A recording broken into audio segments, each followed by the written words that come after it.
Hola, sóc la Liliana Arroyo, autora de Tu no ets la teva selfie, un llibre que intenta revelar els nous secrets digitals que tothom viu però ningú explica. I ho faig molt ben acompanyada. M'acompanyen les veus de 12 nois i noies que han volgut compartir què és per ells un selfie, quantes fotos estan disposats a fer-se en un sol dia o quants filtres són capaços d'editar. També parlem de postureig, de l'exigència d'estar mostrant sempre una vida perfecta o també de què passa quan se't declaren a través de la pantalla.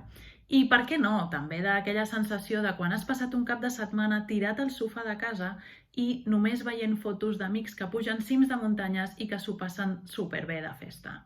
Així que si ets d'aquestes persones que abans de llevar-te ja tens el mòbil a la mà, entres a Instagram sense voler, saltes d'una història a l'altra i sempre trobes vídeos divertits abans de posar-te a estudiar, aquest llibre és per tu, sense complexes, perquè tu tampoc ets la teva selfie.